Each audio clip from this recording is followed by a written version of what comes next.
Goshtavartim Radha Kundam Girivaramaho Radhika Madhavash Prapto Yasya Pratita Kripaya Shrivarantam Natas Vandeham Shri Guru Shri Ataf Padakamalam Shri Gurun Vaishnavangscha Shri Rupam Sagrajatam Sagarna Sadvaitam Savadutam Purjana Saitam Krishna Dejana Deva Shri Radha Krishna Pada Samagana Lalita Shri Vishaka Hare Krishna Krishna Krishna Hare Hare Hare Rama Hare Rama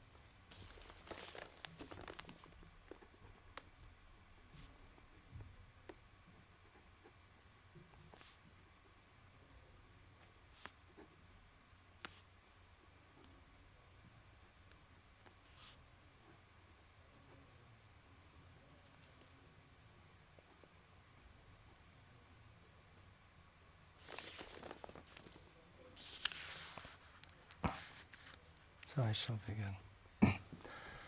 On this most sacred day of Sri Radhastami, the appearance in this world of Srimati Radharani, we may request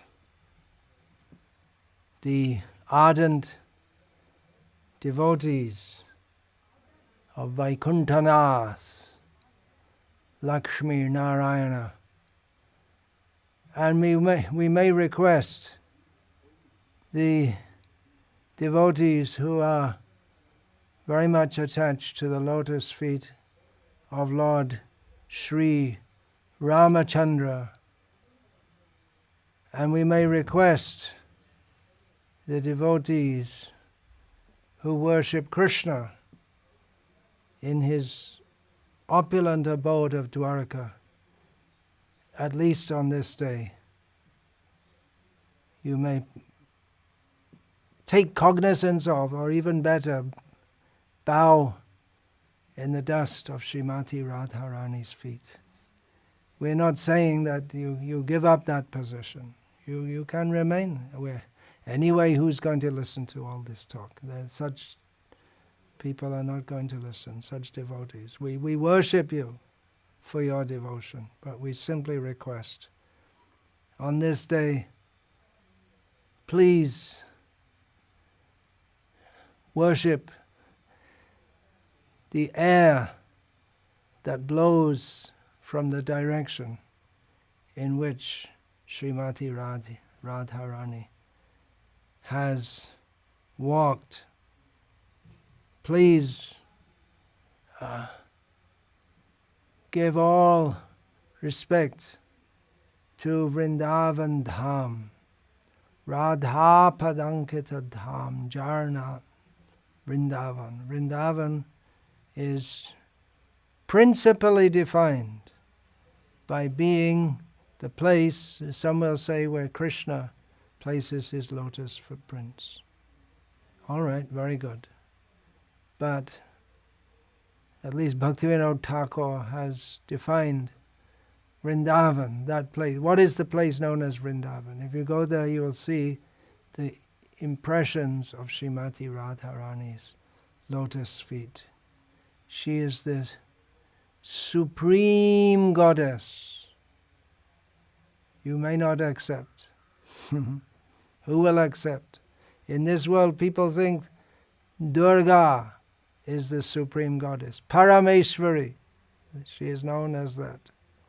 Generally, when we say Parameshwara, of course, the chaste wives, they see their husband, Pati Parameshwara, as being the representative of God.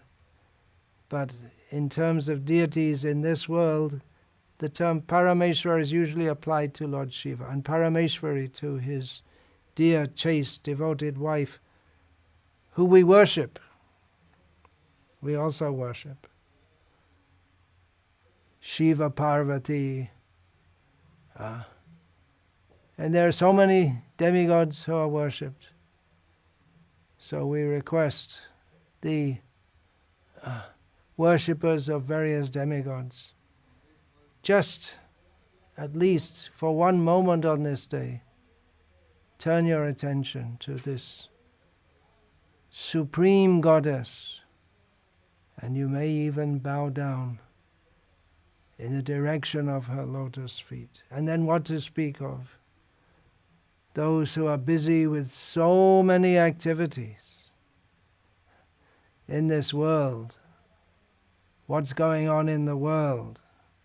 What are the economic ups and downs? What are the political ups and downs? What are the military ups and downs? What are the meteorological ups and downs? Who died? Someone, famous person, had children. All the world is going on, forgetting Krishna. Very hard to know Krishna. Krishna is none different from Radha. She is none different from him. They're inseparable. She is very compassionate. How can we turn the attention of the people of the world? We want ultimately to turn their attention to Radha. We are Gaudiya Vaishnavas. Gaudiya Vaishnava, what does that mean? Generally it's taken to mean the followers of Chaitanya Mahaprabhu. Gaudiya means of Bengal. Well, that's true, but more insight if we have, we'll know that the term Vaishnav is a general term for those who accept Vishnu as supreme. Vishnu asya devata. Vishnu asya devata iti Vaishnava. That is the dictionary definition. Who has Vishnu as their worshipable God is known as a Vaishnava. Karshna, there is another term, which is generally used to refer to the family members of Krishna. But it's quite applicable also to say that Karshna means devotee of Lord Krishna. And Gaudiya means a worshipper of Sri Radha, not to the exclusion of Krishna. There's no question of exclusion of Krishna. Just as we cannot have Lakshmi without Narayana, we cannot have Radha without Krishna. She has no existence beyond his existence, which is maybe why when in the streets of Vrindavan as Srila Prabhupada would walk and people would call out to him, Jai Radhe, he would reply, Hare Krishna. Hare Krishna means calling out to Radha and Krishna. They will be happy together, not separated. We don't worship her separately. There's no question of worshipping her separately. So we can request all the people of the world who is listening, who will hear these things. We have to distribute Srila Prabhupada's Krishna book. He very much wanted this book distributed. It's amazing. If we think about it, he was newly in America. One of the first books he translated was what we call the Krishna book. The title is Krishna, the Supreme Personality of Godhead, which Srila Prabhupada termed as a summary study of the Srimad Bhagavatam 10th canto. But it's more than a summary. It's more than a summary. It gives all the pastimes with blended commentary in English prose. So Srila Prabhupada wanted this distributed to people who, many of them, especially in the, when would that be, late 1960s, very late 1960s and early 1970s, most people had never heard of Krishna. So he wanted to distribute these books so that people can at least hear of Krishna and Radha. In those books are the pastimes of Radha and Krishna. And Srila Prabhupada, he wanted them distributed. He thought that the people of the world should know this. And how can they know it? Even the So many great munis and rishis cannot know even who is Krishna. Or even if they attempt, they can't go near. Vedeshu durlabham pantastu koti shatavatsara sampragamyo vayor atapi manaso munipungavanam sopyasti yat prabhadasimya vinchintya tatve govindamadi purusham tamaham bhajami.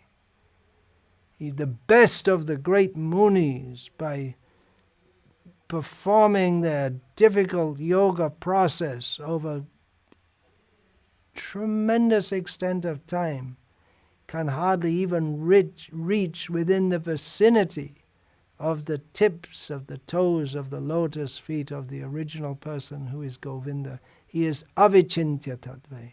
Even if one is very expert at transcendental meditation and cultivating spiritual knowledge, he still remains completely inconceivable. And then Radha Tattva, she's on another level of inconceivability altogether. We're already ruled out by Krishna being so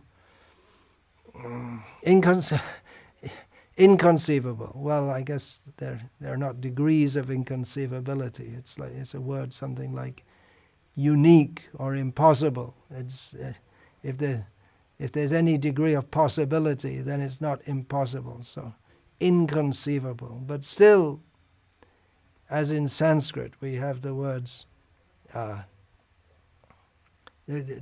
degrees of superlativity. So we have, for instance, aradhya, worshipable, aradhyata, more worshipable, and aradhyatam, most worshipable. So there is inconceivable, more inconceivable, most inconceivable. But Srila Prabhupada wanted this distributed because he had great faith that by the mercy of Chaitanya Mahaprabhu, who came to give this, Dino hino joto chilo, hariname udharilo, the fallen people, they're saved by the Harinam, and not only saved because the holy name, Krishna, the holy name of Krishna, the effect of that, Jare Jap,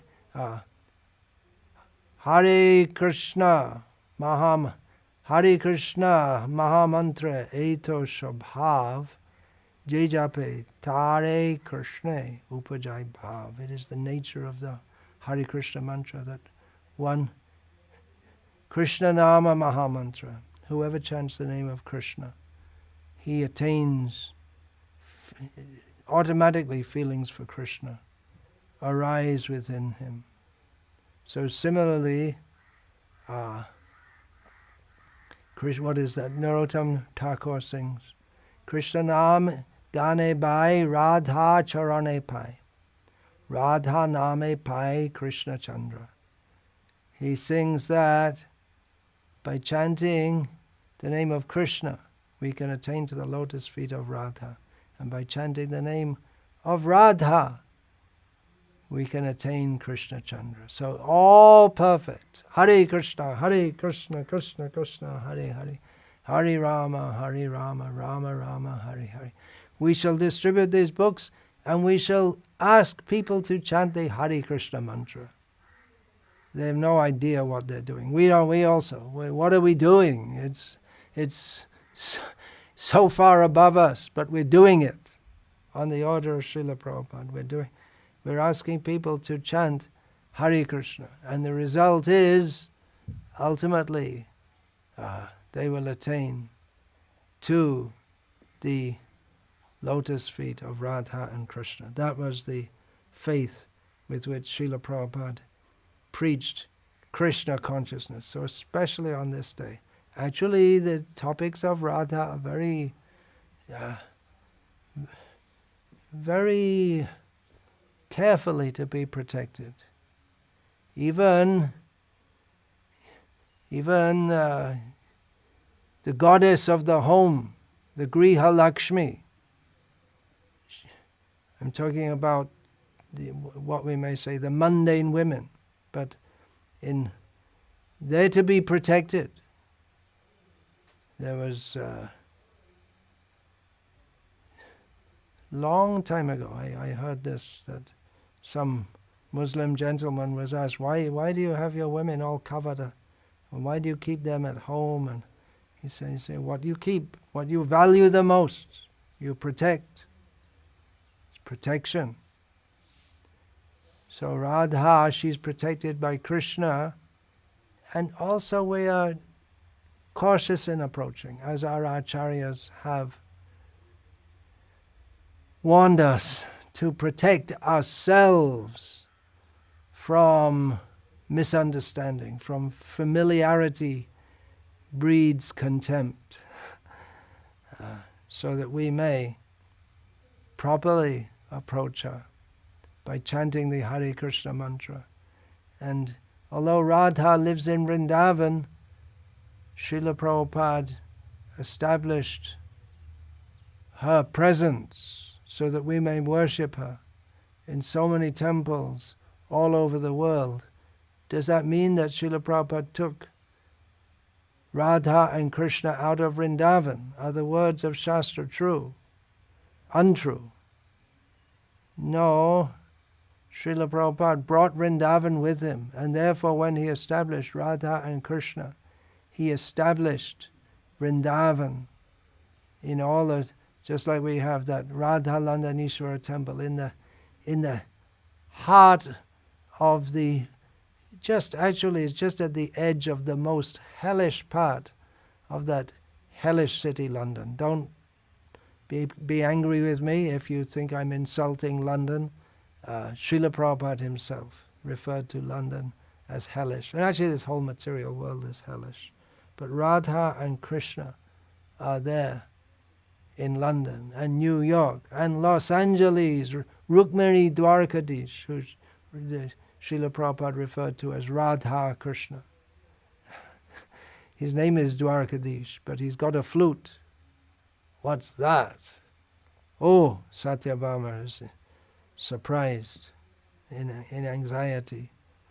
So everywhere, Srila Prabhupada brought Vrindavan. He wanted the world to come to Vrindavan to worship Krishna Balaram, Radha Krishna.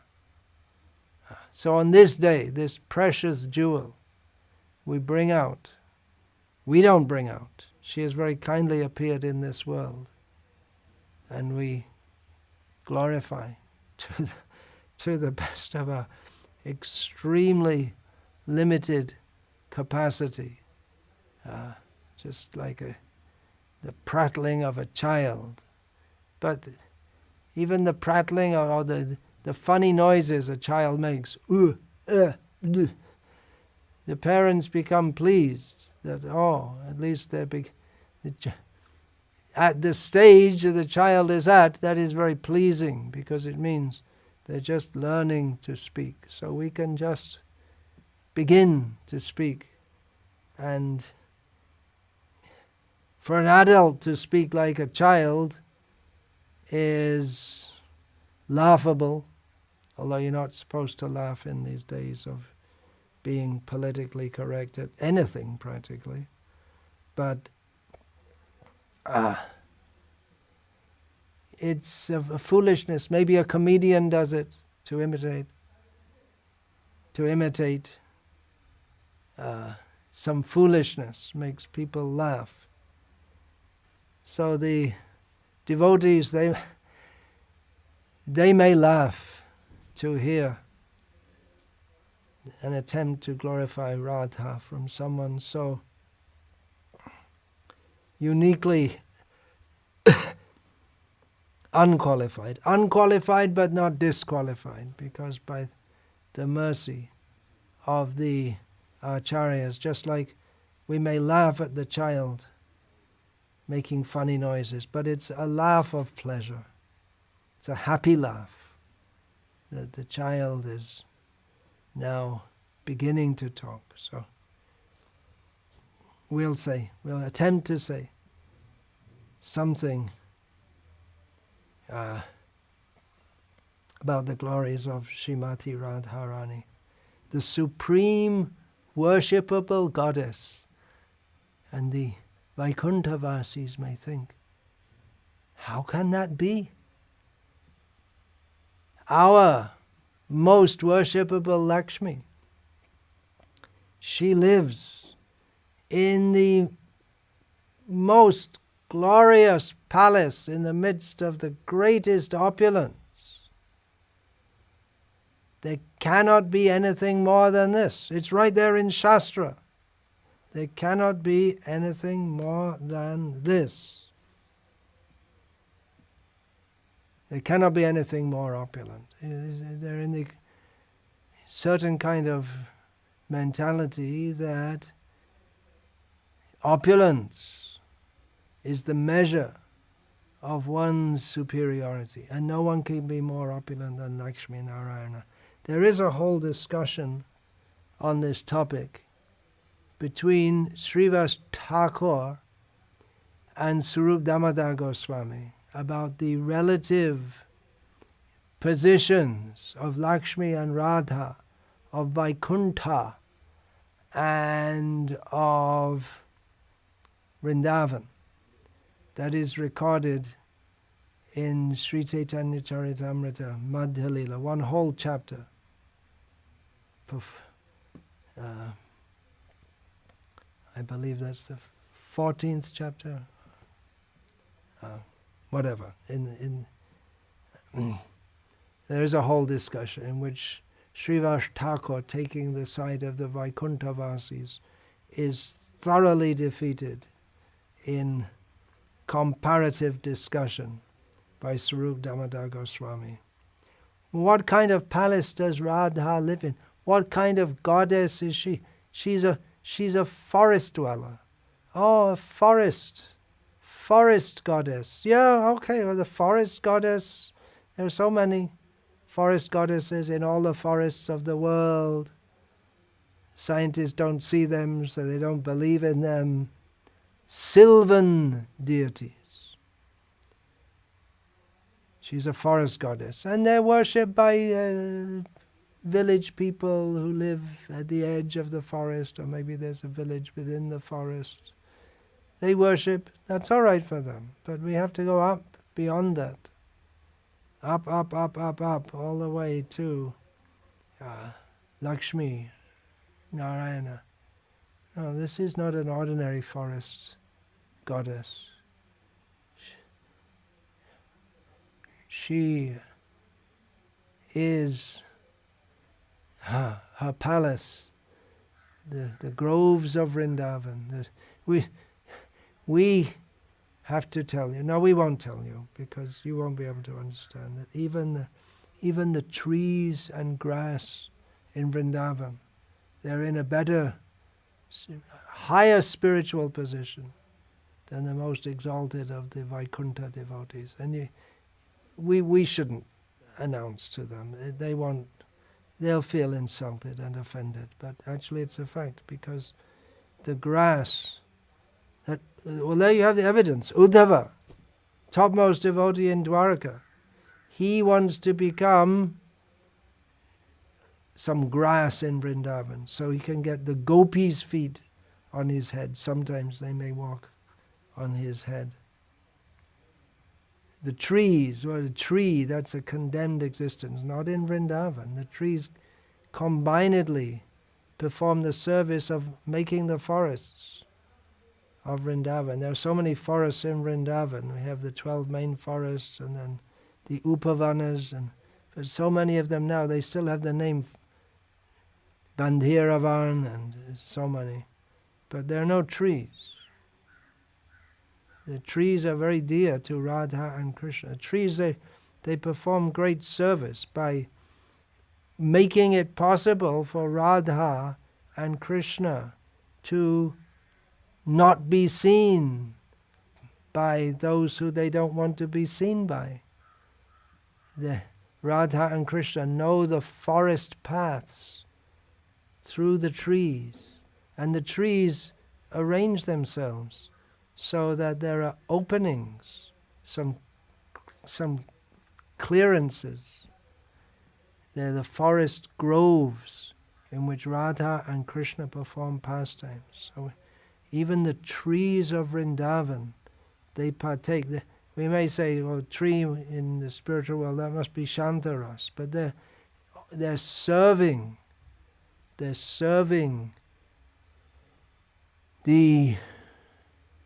Madhurya Ras of Radha and Krishna, the grass in which they dance together. They're all serving. Everyone in Vrindavan is serving Madhurya Rasa. All of them, directly or indirectly, all are serving. So her forest is a palace. Palaces are the far exceeding in opulence, even Vaikuntha, which is unimaginable. It's inconceivable, raised to the power of inconceivable. We can simply say. We can't understand. If we think we understand, we don't understand. We can simply speak of it and be amazed. Amazed at the mercy that is coming down. She is so high. We are so far below. But we shouldn't be envious. That is the disease in the material world. We're envious. If we see someone is in an exalted position, our tendency is to be envious. Even we may worship various demigods, but we think, I'll do some pious activities, I'll become a demigod. We respect people who are of high birth, Janmaishvarya, Shruta, Shri. We respect people who are of high birth, who are very rich, who are very learned and intelligent, who are very good looking. We respect. They've got the good karma in this life. So they're worthy of respect.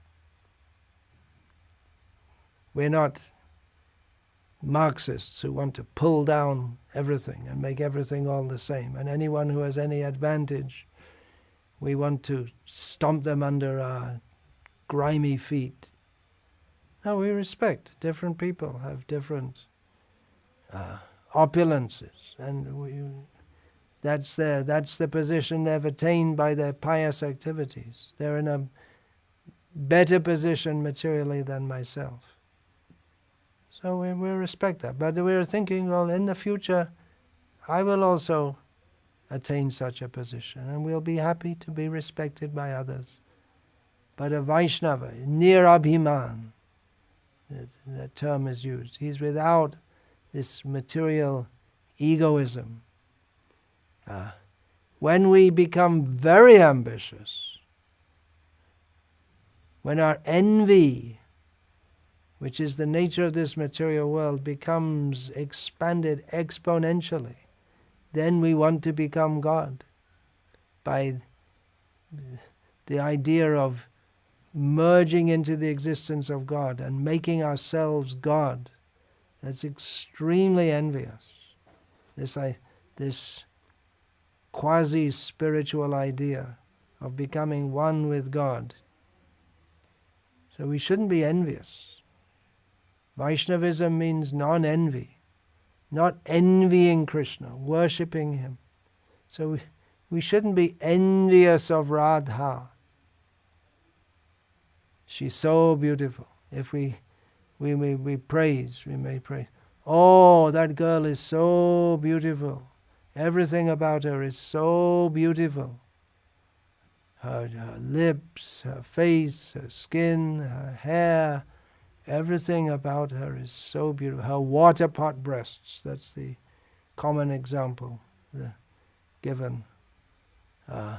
Everything about her is so beautiful. So one woman in this world, materialistic woman, if they hear another woman being praised for her beauty, their tendency is to become envious. But we should not be envious of Radha. That is the greatest spiritual mistake possible. We should laud her for her greatness. And no, we're trying to serve Krishna. We'll never be able to serve her at the level that she serves Krishna. Even if we try, we're infinitely far behind. And even if we try to catch up, it's like the snail trying to catch up with the hare, but the hare is running further and further ahead all the time. And this isn't Aesop's fables, because the hare doesn't take a rest so that the tortoise can catch up and go ahead. A story to, or a fable to demonstrate the possible triumph of perseverance over ability without application. So Radharani does not lack application. She's always running further and further ahead of us. So what shall we do? Don't be envious. If we can, think to serve Radha. But then, to serve Radha. Hoibo Radhar Dashi. Dharmera Sharub Shuribe Nayane Hoibo Radhar Dasi.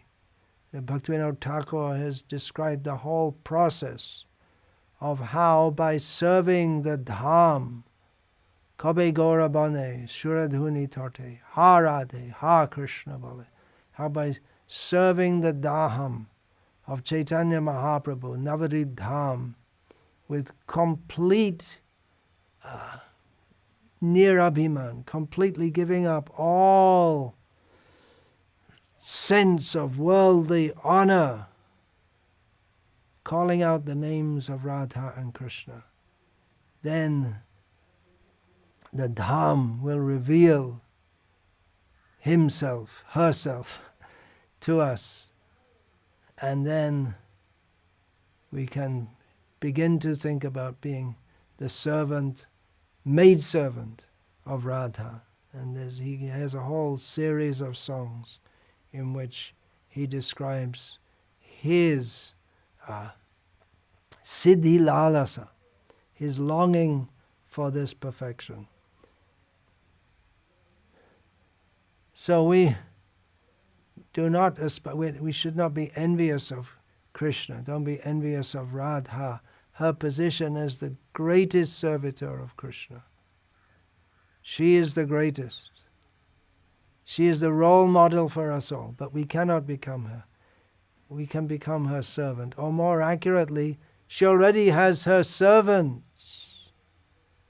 She already has. Then, what shall we do? Well, then we should try to become the servants of her servants. Don't be envious of the servants of Radha. But then that position is already taken, so it becomes, infinite regress. We have to become the servant of the servant of the servant, Gopi Bhatur Padakamalaya Dasudasanudasaha, the servant of the servant, so many times removed, of the gopis, who are the maidservants of Krishna, the lotus feet of Krishna. So we may think, well, I'll never get anywhere near Krishna. I'll never get anywhere near Radha and Krishna. No, that's not true, because they are inconceivable and inconceivably merciful, and they will give us the opportunity that we can personally serve them, but via the agency of other devotees. You may say, well, that's not direct. Then material logic may not apply here. Actually, it's not such a difficult thing to understand. The devotees, they will bring, here's a new maidservant for you, Radha. So, all right, you engage her. So the servant gopis, servants of Radha, they'll be very kind and engage us in her service. So via her agency we may do. And you think, oh, well, I'm still, I have to be honest. I got so many bad things in the heart and it seems very hard to get rid of. But that day will come that we have to keep the faith. That samutkanta, this ashabhara samutkanta, we have to keep the faith that even though I'm so fallen, that possibility is there. I'm not outside their possibility. It's the statement of Shastra. I cannot parade my inability to be more than the words of Shastra. It is the desire of Krishna. He comes as Chaitanya Mahaprabhu. He comes to deliver us. We can be delivered. We have to keep that faith. Impossible? Yes. But Krishna, who can lift Govardhan Hill, who can hold all the planets, he can remove all the dirty things in our heart. And actually, he's God, but his wife is more merciful. As God, he has to punish, maybe not directly. It may be a thankless task, but just like the king gives the order, chop off his head, capital punishment. And the wife may privately say to him, the wife has no official administrative position, but just privately she says, be a little kind, don't do that. Oh, then he won't show. The king won't show, well, actually my wife said, he'll just say, okay, let him off. Yeah. It appears that the king is being very merciful, but just that he's submissive to the desire of his wife. The desire may not be, the wife, she's just saying, be a little merciful. The desire may not be on the platform of justice. It may be that this person is deserving capital punishment. Of course, we have the understanding there's the mercy of the king to give capital punishment in certain circumstances. I'm just giving this as an example. The wife may be very merciful. Her mercy overrides the justice. And even all the ministers may come and say, well, we presented the case. It's according to the law. This man should be hanged. It's all clear, it's all decided. But it's the king's prerogative to overrule even what is in the law. But his tendency, because he's the king, he has to administer justice, is to be strict.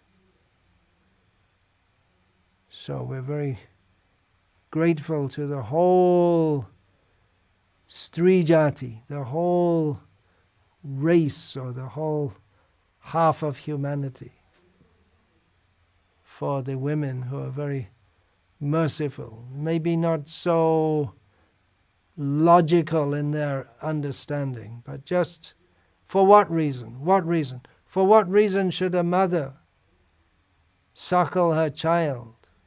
What does she get from it? There's no reason, no logic. She doesn't think logically. Now I'm going to suckle my child, and she just does it. It's automatic. So that is a reflection of the original mercy of Srimati Radharani. Therefore we worship Sri Krishna Chaitanya Radha Krishna Nahayana. Radha Dyuti Suvalitam Nomi Krishna Swarupam. This is God come, but with the feelings of Radha. Very merciful, very, very merciful. And even he is very strict sometimes. He has to be, because he's the Acharya, head of the Sampradaya. But then we can go to his devotees. He'll never see Prataparudra. He'll leave all his devotees before he'll see Prataparudra. But eventually they soften him up. The devotees are more kind than Krishna. Because Krishna, being God, he has to sometimes, well, actually most of the time, he has to be God. There's no meaning to being God. There's no meaning to being God unless you exercise the prerogative of God. You have to do your job, right? That Krishna says in Bhagavad Gita that, well, I have to do my job too. I'm telling you, Arjuna, to do your job, but I do my job. I oversee all the worlds. I maintain all the order. If I didn't do it, there'd be chaos. I have to do it. So Krishna has to do it. Radha doesn't think in terms of what is my job, what is right, what is wrong. She simply loves Krishna. And she loves all living beings. She comes as Lord Chaitanya. Krishna come to relish the feelings of Radha. But she comes in this world and moves among people, and her compassionate nature, seeing the suffering condition of people of this world, she, as Chaitanya Mahaprabhu, simply wants to give out mercy, mercy, mercy. There's no reason why the Supreme Lord should come and lift up the most fallen. Rather, they should be condemned, as he states in Bhagavad Gita, Tanahang Drishtata Krurang Samsaresha Narada Kshipyami Ajasamashubham. They deserve it. Murha Janmani Janmani. They're thrown to the worst species, birth after birth after birth. So that's what God has to do. But we are so fortunate. Otherwise, the idea of Christianity, that's, you see, in Christianity, they don't know about Radha. They don't know about the wife of God. They only know the God who sends you to hell. You go there and stay there forever. They don't know he has a wife who is more kind. We should go to hell forever. We deserve it. But there's the compassionate female compassionate nature, Radha. No, all right, they have to go to hell. Anyway, you go to hell, he did this, he did this, he did this, there's a whole list. Chitragupta has going crazy trying to write it all down at every moment, all the sinful things. Anyway, I don't care. And what do you do? The husband is trying to explain, and the wife doesn't care for any logic. Just do what I say. That's all. He has to comply. So we're very, very grateful. And it's a very dire situation in the world when the women become so harsh and hard that they will kill their own children. And they see the nastiness of men, and in response they want to be more nasty. Actually, this whole feminist movement, it's all complete nonsense. The women could have got what they wanted and much more and much better if they'd simply expanded and developed their feminine nature, then they can control the men and get whatever they want without any hard work. But instead they've degraded themselves abysmally, and the whole of, and then Arjuna says at the beginning of Bhagavad Gita, Strishu dushtashu varshnaya jayate varna sankara. When the women become degraded, then the whole society becomes degraded.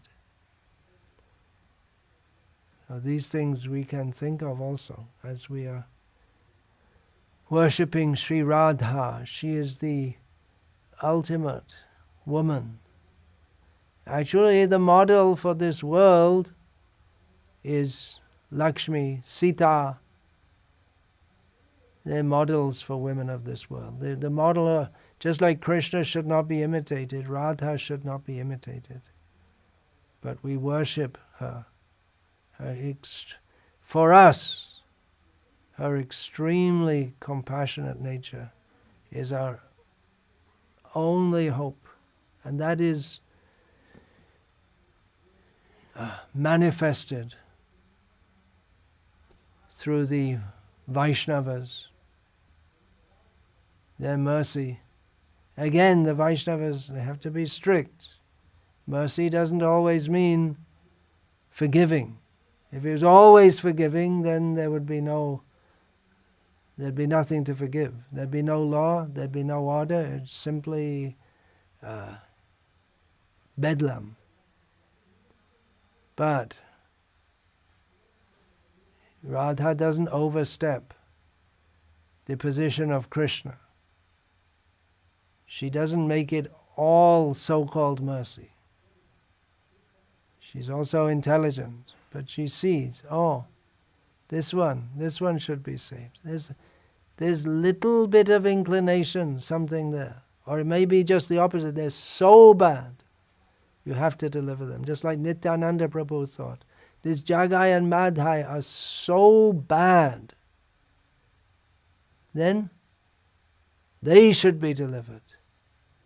Let us show the glory of Chaitanya Mahaprabhu today by delivering Jagai and Madhai. Let people see what is his mercy. That they do not at all deserve to be delivered, but they let them be delivered anyway. So, Hare Krishna. I'll take a 5-minute break here. Hare Krishna. Yeah.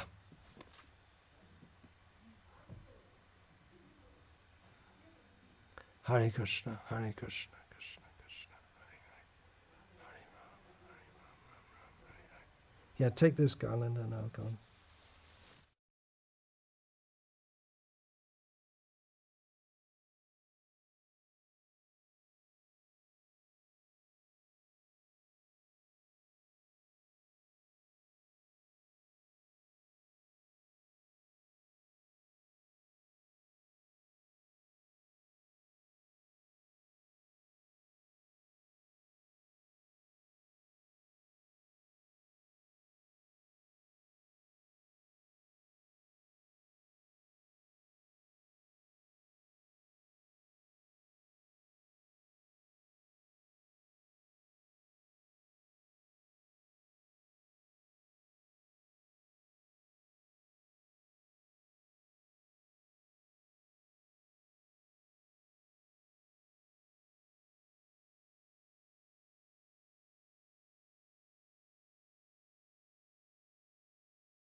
Chaitanya.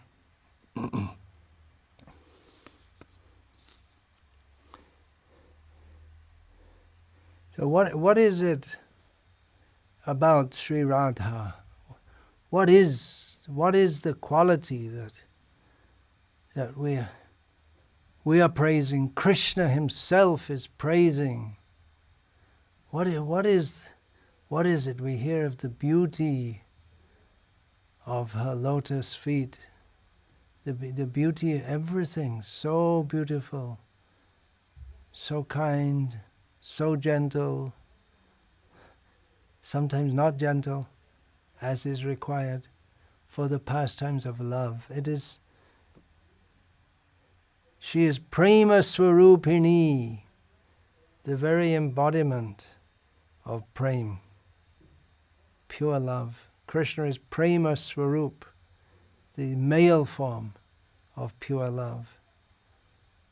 And she is Prema Swarupini, the female form. But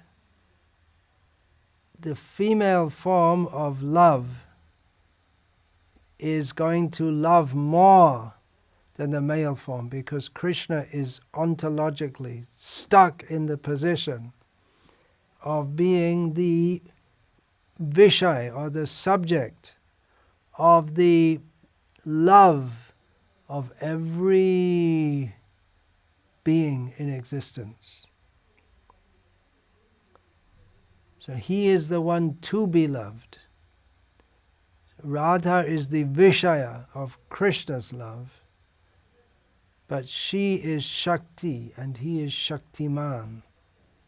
She is the energy and he is the powerhouse, the source of all energy. Of course, they're so intimately connected that they are as if one. Shakti Shaktimatar Abhedaha. But this is described in Chaitanya Charitamrita, that the very fact that her love for him, it must exceed his for her. She loves all living beings, but she has no duty to do so. She's not bound to do so. That's just overspills because... but Krishna, he's duty bound to love all living beings. That's his dharma. Jivasarup hoy Krishna nityadas. The eternal position of the jiva is to be the servant of Krishna. So that means that Krishna's eternal duty is to be the master of all the jivas. But Radha's only duty is to love, not duty, or her role, her position in everything, in the whole huge picture. Her position is simply to love Krishna. But her love, even though unlimited and increasing all the time, she's got plenty of it also to share with all living beings. Her love for Krishna means she only wants Krishna's happiness. So she knows Krishna is unhappy seeing the jivas away from him. And she wants Krishna's service to be expanded more and more. So she wants to bring more and more jivas to serve him, although she's fully capable herself, more than capable of satisfying Krishna in all respects. She has strong desire to bring every living being to him. So that is her love. She is defined by love. As I was saying, we speak of the beauty of Radha, her so many qualities. Her dancing charms Krishna, her singing, her playing musical instruments, her cooking, everything. She pleases the senses of Krishna in all ways. So all put together is the whole attitude of love. Srila Prabhupada writes, in his preface to, or introduction to, the Nectar of Instruction, which brings us all the way from not controlling the senses, all the way up to Radha Kund. And Srila Prabhupada writes therein that advancement in Krishna consciousness depends on the attitude of the performer. So attitude means we want to get a little drop of mercy from Radha, who loves Krishna. The love attitude. It's so different to the exploitation attitude or the love of this material world attitude. The love that Radha has. Well, in this material world also, what is love? Love means simply to act for the benefit, for the pleasure of the object of love. Sri Radha embodies and enshrines the principle that it is better to love than be loved. Better to give than to receive.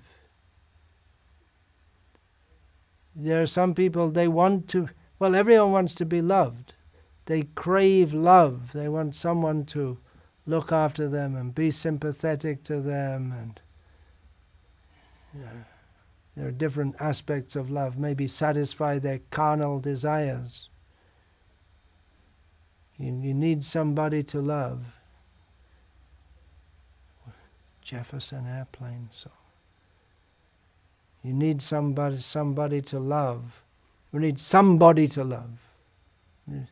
I need someone to love. That means the attitude is wrong from the very beginning. I need someone to love. I need someone, doesn't matter who it is, but I have that emotional feeling that I want to be loved. But the love of Radha and Krishna is on a different platform. Radha doesn't think, well, I want love, so I love Krishna and he'll love me. But she simply thinks what he wants, that's all. Asleshava padaratang pinashtu mama darshanan marmahatam karotu va yata tata va videtatu lampato mat prananatas sa eva na paraha. Radha's mood is encaptured in this verse. That what he wants, that is what I want.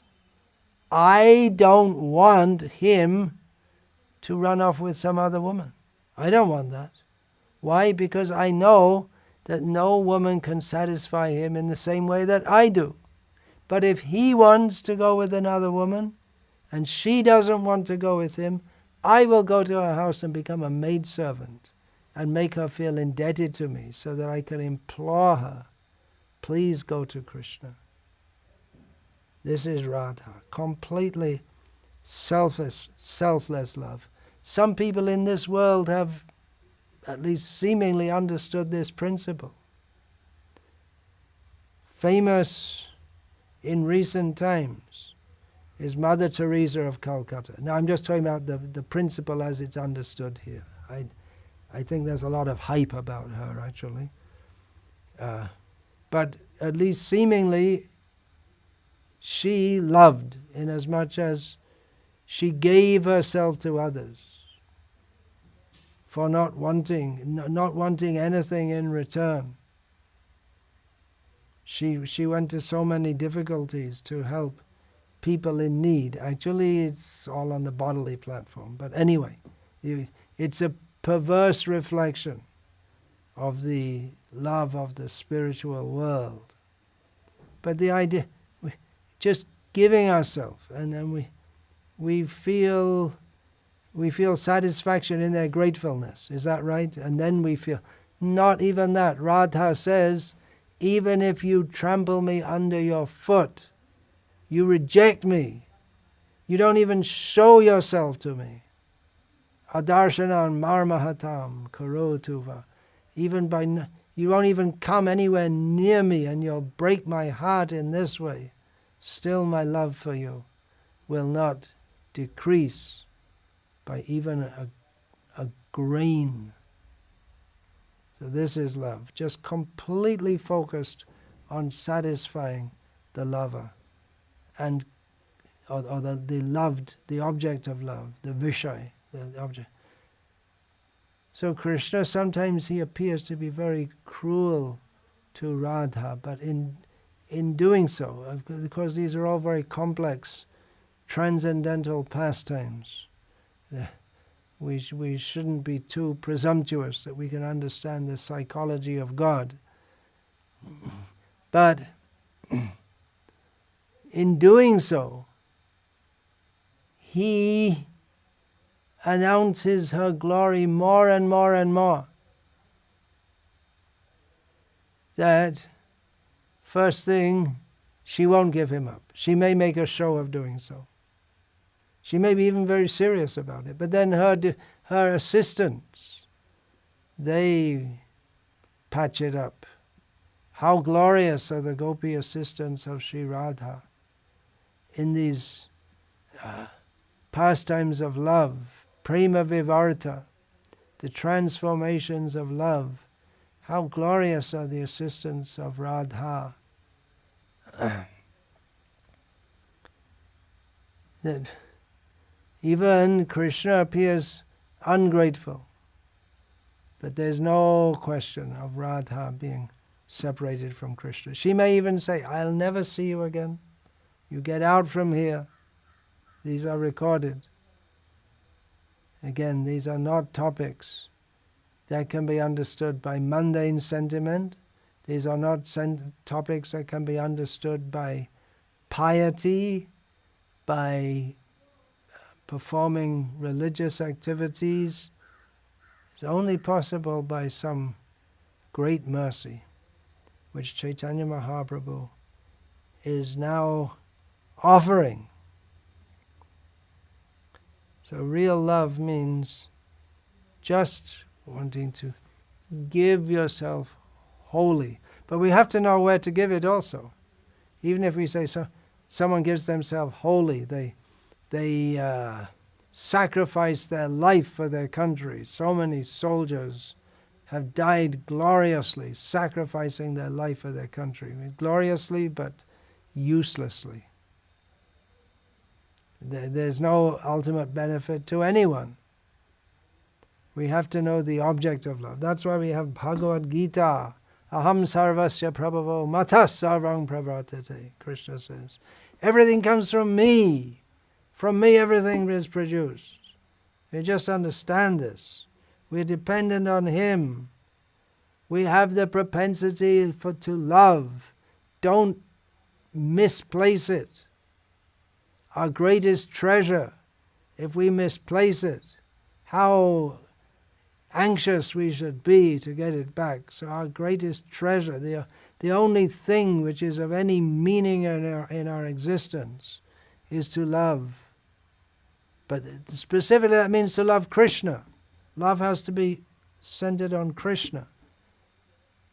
But if we misplace that, and we think that love is supposed to be for some bag of flesh. I am a bag of flesh and I want to love another bag of flesh. Or I love my country. It's all misplaced. Noble sentiments there may be. Of course, desiring to exploit another body is not noble, but sacrificing one's life for the cause, for the nation, this is all noble. Uselessly noble, as we fall on the battlefield of Flanders, and with that body we do some benefit to the next generation of farmers by our body decomposing, and no one even knows under the mud where it is, and then it decomposes and makes very fertile soil. What is the use? So then people can eat highly nutritious bread So they become very strong and perform more activities in forgetfulness of Krishna. So we have to understand Bhagavad Gita. We're talking Radha Katha. They have to begin with Bhagavad Gita. Otherwise, hear all these talks, don't understand anything, misunderstand everything, then let's go back. Go back to Bhagavad Gita. Try to understand what is our position. There's some level of understanding has to be there. Otherwise there'll be misunderstanding. There's so many possibilities to misunderstand. There is one party of devotees in Vrindavan. They worship Radha without Krishna. Radha Vallabhi. The sampradaya. We only worship Radha. We don't care for any scripture, whatever it may be. We just love Radha. It's just like the gopis. They don't know any scripture. They just love Radha. But it's meaningless to love Radha without Krishna. Her prem is not in... Prem, the whole meaning of her love is for Krishna. But it's not just her. Her love for Krishna is not in some vacuum or packed away. Others also love Krishna. Vrajarasa is the highest, but it's not the only rasa. Krishna also loves Arjuna. He enjoys Vira rasa in killing the demons. Of course there's Vira rasa in Vrindavan, but in a different way, in pastimes, in a very innocent kind of way, in pastimes of love. And of course some demons come to Vrindavan, seemingly. It's a different mood. Krishna is multifaceted. And he also enjoys in Dwarka. He also enjoys as Vaikuntanath. He also enjoys as Rama. He's the supreme enjoyer in whatever position he's in. But then we look and see, his supreme enjoyment, eclipsing all the other modes of enjoyment together, is with Radha in Vrindavan. But it's not that others are excluded from love of Krishna.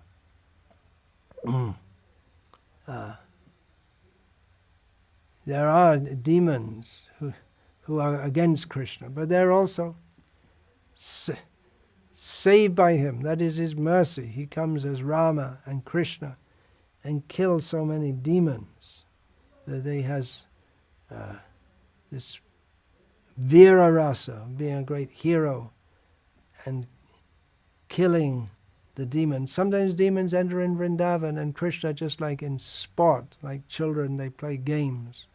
He kills the demons, but that's not the sthai bhav, that's not the standard mood in Vrindavan.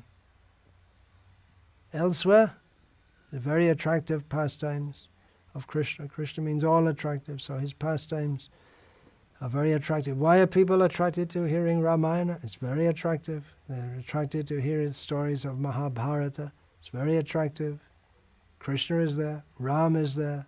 It's attractive. It's spiritual.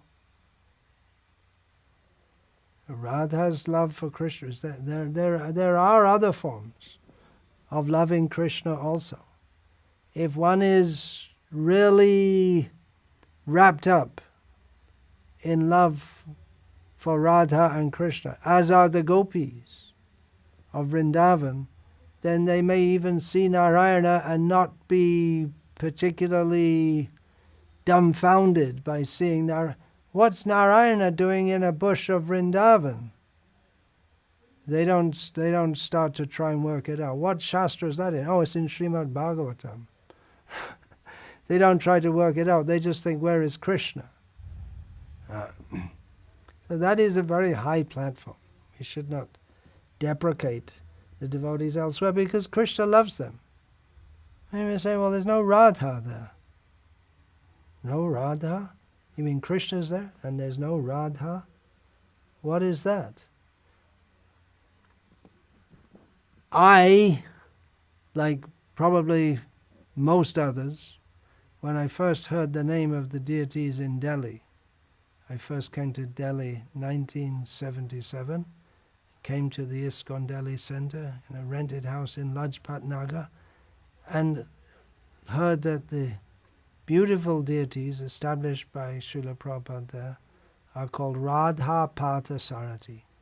And like many others hearing that name, I thought, well, that sounds a bit unusual because Radha is in Vrindavan and Partha Sarati, the charioteer of Arjuna, he's not in Vrindavan. It's like they're different Krishnas or different manifestations of Krishna. Achyutananda Swami brought this question up to Srila Prabhupada in 1976 in a conversation. He asked him, the name of the Delhi deities is Radha Partha Sarati. So how do we understand? Because Partha means Arjuna. So Radha, how does Radha get there? Srila Prabhupada replied, when Krishna is Partha Sarati, Radha is out of him. Does it mean? Then it says here, Indian man. He said, what do you mean? Partha Sarati is Sri Krishna. Achyutananda, yes. Prabhupada, that's all. Yes. Radha Krishna Pranaya Vikriti Ahladini Shakti. When he's fighting, the Ahladini Shakti is there. It is not manifest. So the happiness Shakti, of whom the very form is Radha, is there, but it's not direct. She's there, not directly manifest. So she's there, but not manifest. Krishna is there, but not so much manifest. So even Krishna outside Vrindavan is with Radha, at least in a latent sense. As far as the Vrindavan Vasis are concerned, especially the gopis, they have a hard time to understand. How could Krishna go outside Vrindavan? And how all these people, they saw at Kurukshetra, Krishna has an extended family, so many people, ministers and assistants. How can you be attached to Krishna without Radha? It's very difficult for... It doesn't make any sense. How can you have Krishna with... Is it a different Krishna? It looks the same? But for the gopis think that Krishna in Kurukshetra, he's Krishna, but he's not exactly the same, is he? It's like a diverted interest, Krishna. Now he's thinking of statehood, statecraft, and family. What happened? What happened to him? And now he's talking to us. All this stuff about yoga, meditating on him within the heart. So the gopis spoke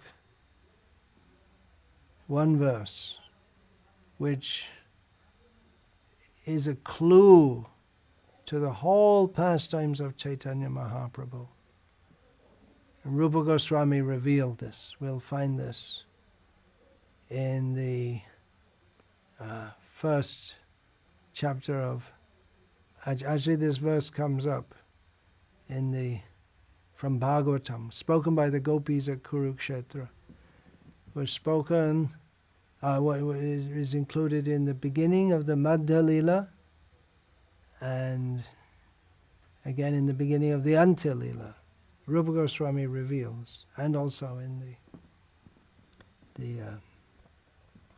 in between, is that the 13th chapter of Madhya Lila. This verse speaking, the gopis say, Ahaschate, and they said to Krishna. What did they say to him at Kurukshetra after he'd tried to placate them? Ahuschate nalina nabha padara vindam yogeshvaraya hridi vichintya magadha bodha sangsara kupa patito taranavalamham geham jusham api manas yudiyat sadanaha. The gopis spoke thus.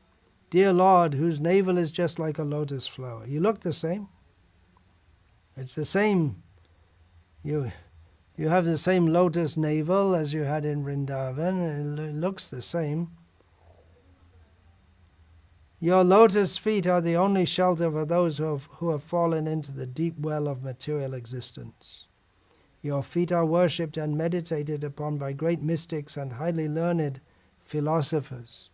We wish that these lotus feet may also be awakened within our hearts, although we are only ordinary persons engaged in household affairs. So they say that your lotus feet are the only shelter for those who have fallen into the deep well of material existence. Well, we're fallen in the well of material existence. We are sangsara kupa patita. We are fallen in the well of material. We are geham jusham. We are attached to our position of family life. And already we found in the Bhagavatam before this, what is that position? Pungsastriya mituni bhavametam tayoraho hridya granthi mahu. Ato griha kshetra sutapta vitaya janasya mohoyam ahammameti. Attraction between male and female sets one up with a hard knot on the heart, ties one in material life. From that expands the attachment to home, country, property, money, children, relatives, society, and in this way one is bewildered in this material world, thinking in terms of I, me, and mine. So the gopis say, yeah, that's our position. We're fallen, we're just attached to our material life. Of course, what they're saying is indirectly is that we're attached to life in Vrindavan. That is our life. That is your life. You're talking to us all this stuff about yoga and how we have to meditate on you in the heart. You are attained by yogis who meditate upon you in the heart, but your feet are the only shelter for those who have fallen in material life. So can you pick us up? Just pick it. Don't tell us to do all this yoga. Just come and save us. That's all. They wanted to bring him back to Vrindavan. This very mysterious utterance of the gopis, which gives a clue about how Chaitanya Mahaprabhu is compelled to come to this world. The love of the gopis is so powerful that just like Chaitanya Mahaprabhu, he's, by his love in the Rath Yatra, he's pulling the chariot of Jagannath and sometimes pushing from behind. Jagannath, he's sitting on a big chariot, the Lord of the universe, and some sannyasi with just some cloth on, just wearing one cloth.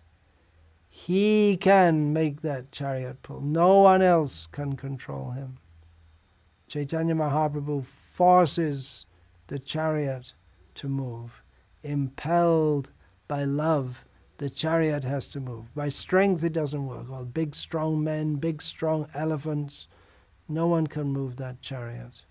Chaitanya Mahaprabhu moves it without any gymnastic feats. Simply by his love he forces Jagannath to move. So in the same way,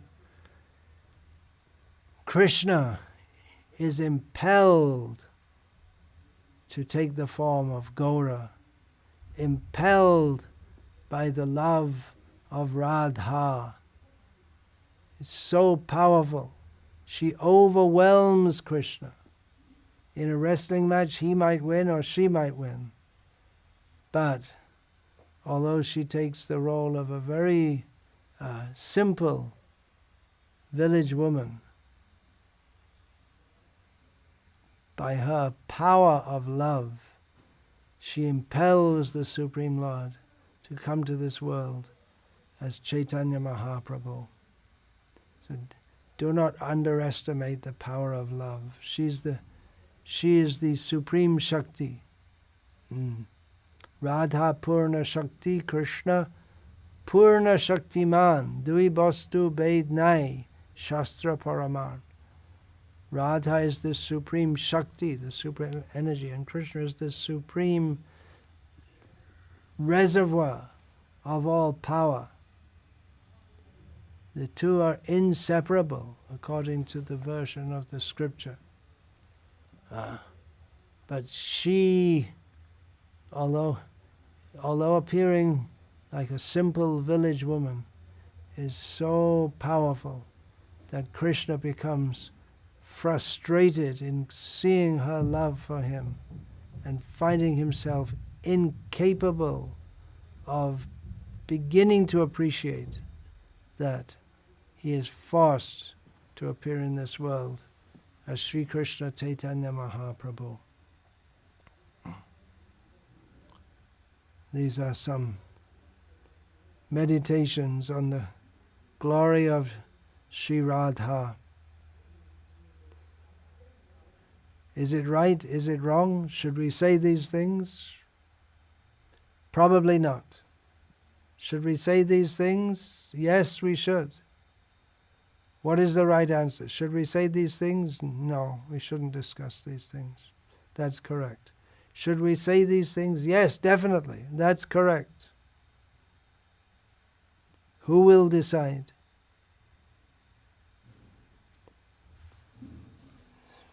Marte janle hoy. Bhajan kara, sadhan kara, marte janle hoy. At the time of death we shall see if we've been on the right path. In the meantime, we can simply follow in the impressions of Srila Prabhupada's lotus feet and speak as we feel he is impelling us to do so. You may say, well, Srila Prabhupada he didn't give long lectures like this discussing all these things. That's true. That's very true. Of course, he didn't ban giving lectures on these topics. But clearly he came to this world to give this. To give us at least the aspiration to attain to this. Nama Shreshtam Manamapi Shachiputram Atra Surupam Rupam Tasyagrajam Urupurim Maturim Goshtavartim Radha Kundam Girivaramaho Radhika Madhavasham Prapto Yasya Pratita Kripaya Sri Gurum Tam Natosmi. Srila Raghunath Das Goswami, praising the broad mercy of his Guru, says that by the mercy of the Guru, I have the opportunity to at least aspire for the best of all holy names, the best of all mantras, for Chaitanya Mahaprabhu, for Swarup Damodar Goswami, for Rupa Goswami, for Sanatana Goswami, for that magnificent land of Mathura, Vrindavan,